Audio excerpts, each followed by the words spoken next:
देखिए कल की क्लास में अगर हम सही से याद कर पा रहे हो तो हम लोग ये पढ़ रहे थे शून्यकों का योगफल, शून्यकों का गुणनफल, relation between coefficient and zeros. ये कल का हेडिंग था। अल्फा प्लस बीटा बराबर क्या होता है? माइनस बी अपान ए। अल्फा इंटू बीटा क्या होता है?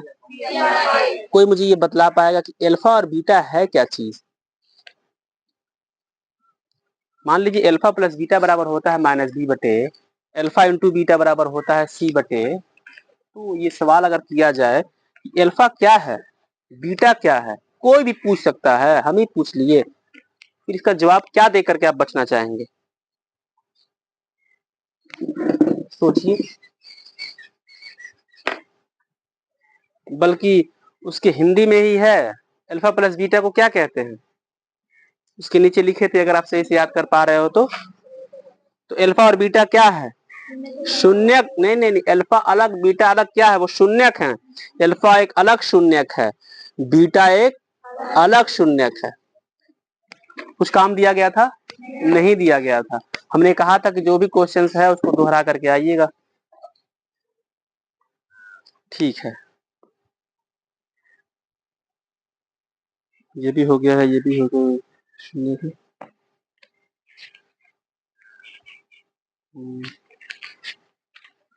कल के क्लास में दो फार्मूलाओं पे हम लोग चर्चा किए। पहला है अल्फा प्लस बीटा बराबर माइनस बी बटे ए, और अल्फा इंटू बीटा बराबर होता है सी बटे ए, जहां पे अल्फा और बीटा दोनों अलग अलग शून्यक हैं। अभी कुछ समय के बाद गामा भी एक आ जाएगा, ठीक है, वो भी एक शून्यक ही होगा, लेकिन उसमें त्रिघात बहुपद हो जाएगा। ये फार्मूला द्विघात बहुपद के लिए सटीक काम करता है। द्विघात बहुपद क्या होता है? जिस बहुपद में घातों की अधिकतम संख्या 2 होती है उसे द्विघात बहुपद कहते हैं। ये फार्मूला द्विघात बहुपद के लिए है। इसके बाद जो फार्मूले आएंगे वो त्रिघात बहुपद के लिए होंगे, जिसमें घातों की अधिकतम संख्या 3 होती है। पहले इस पे और हम चर्चा करेंगे अभी। चलिए क्वेश्चन लिखिए।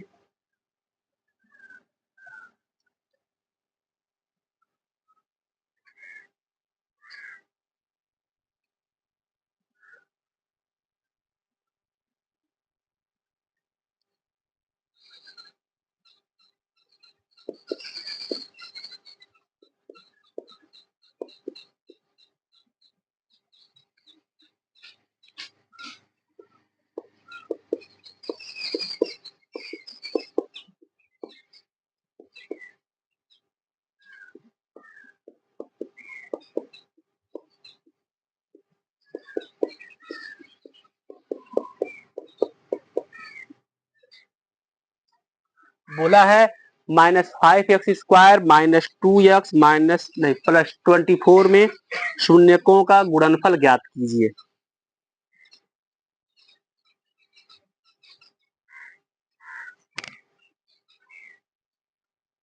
अच्छा बतलाइए, शून्यकों के गुणनफल से हम क्या समझते हैं? क्या निकालना है? अल्फा इंटू बीटा का मान निकालना है। फिर से वो बच्चे जो समझ नहीं पा रहे हैं, पहले आप देखिए कि ये जो बहुपद लिखा हुआ है वो कौन सा बहुपद है? द्विघात बहुपद है। सर जी ये कैसे पता किए हैं कि ये द्विघात बहुपद है? क्योंकि घातों की अधिकतम संख्या, ये घात क्या है? पावर जो यक्स के ऊपर होता है, इस यक्स के ऊपर होता है।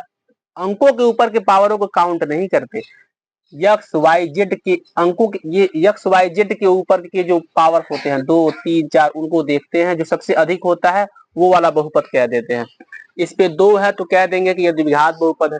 शून्यकों का गुणनफल, इसका मतलब अल्फा इंटू बीटा का मान पूछ रहा है, उसको लगाएंगे। सबसे पहले अल्फा इंटू बीटा का मान निकालने से भी पहले हम अपने कापियों पे सब ए बी सी का मान लिखते हैं। ए का मान -5, बी का मान -2 और सी का मान 24 है। कभी कभी द्विघात बहुपद का जो मानक रूप है, इसे मानक रूप कहते हैं। क्यों?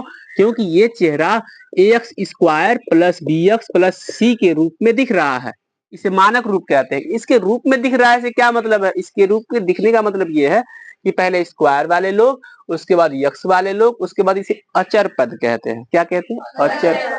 तो इसके जैसा दिख रहा है तब तो ठीक बात है। कभी कभी इसको उलट फेर कर देगा, जैसे कि कल दिया गया था।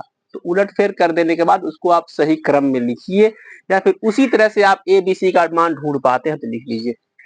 ए का मान हमेशा यक्स स्क्वायर के बगल वाला होगा, बी का मान हमेशा यक्स के बगल वाला होगा, सी का मान हमेशा अचर पद होगा। अच्छा, बोला है कि शून्यकों का गुणनफल, शून्यक अल्फा शून्यक है, बीटा भी एक अलग शून्यक है, इन्हीं शून्यकों का गुणा करते हैं तो कहते हैं शून्यकों का गुणनफल बराबर माइनस, नहीं नहीं माइनस नहीं है, सी बटे है। सी का मान कितना है? ए का मान कितना है? क्या इसका आंसर यही रहने देंगे? क्या करेंगे? हाँ, अगर कल की बात ये भूल जाए तो फिर पढ़ाने लिखाने से कोई फायदा नहीं है। नीचे का माइनस ऊपर कर देते हैं, नीचे अगर एक आ जाता है तो अगले वाले बराबर करके उसको गायब कर देते हैं। उतारिए, एक क्वेश्चन अपने पास से लगाइए।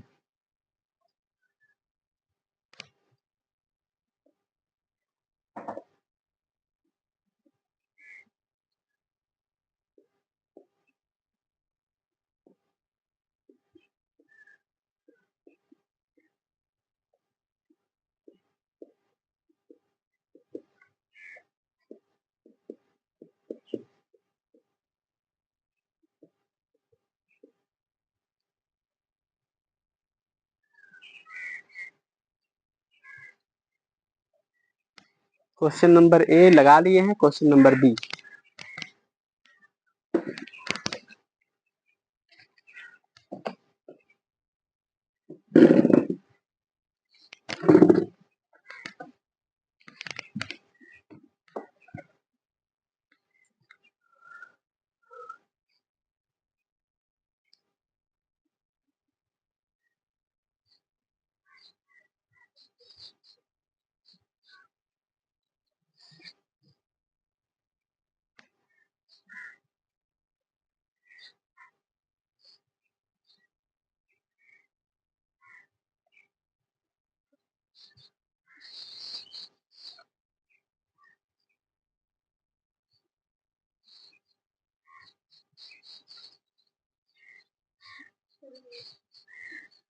ठीक है, आंसर कितना आया है? 5। और कोई लगाया अभी?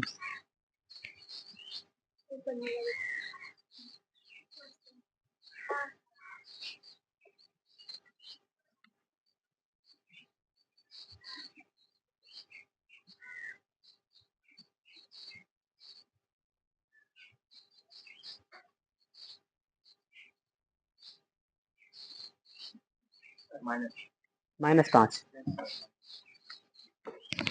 हम केवल उन्हीं विद्यार्थियों के लिए अभी तक रुके हैं जो अभी तक सीख नहीं पाए हैं, क्योंकि 5 लोगों को लेकर के आगे, और बाकी लोगों को छोड़ नहीं सकते हैं।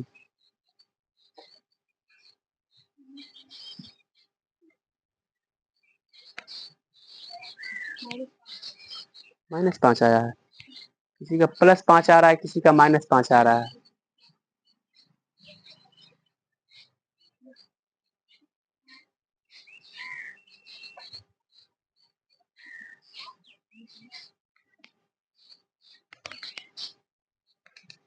चलिए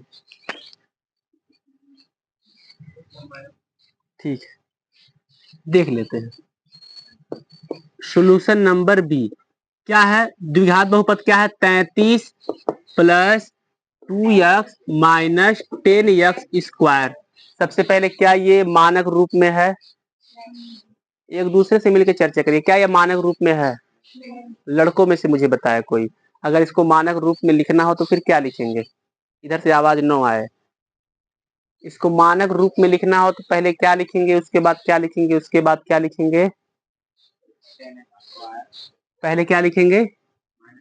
-10x² प्लस 2x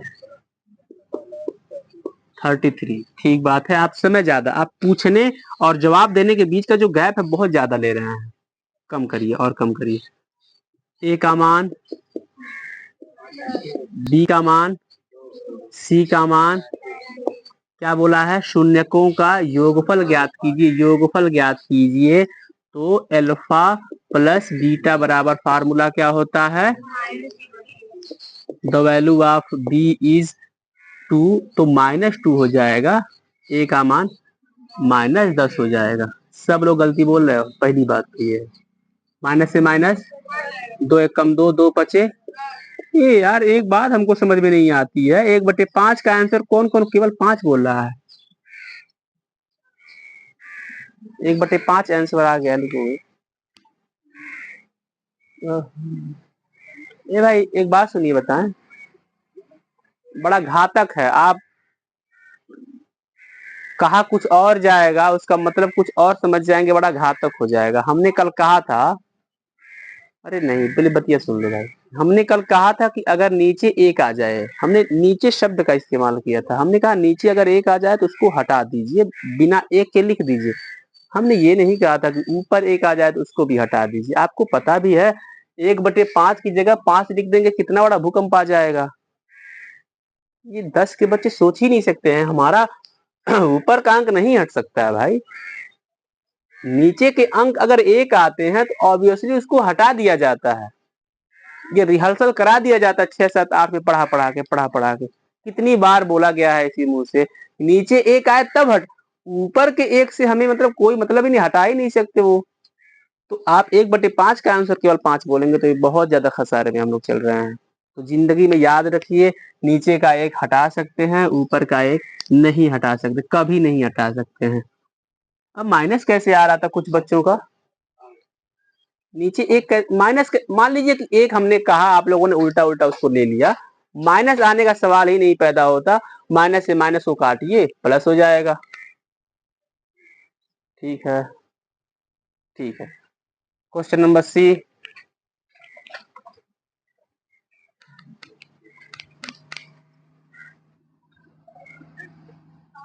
ये तो ऊपर वाला भी हट जा रहा है। Question number C,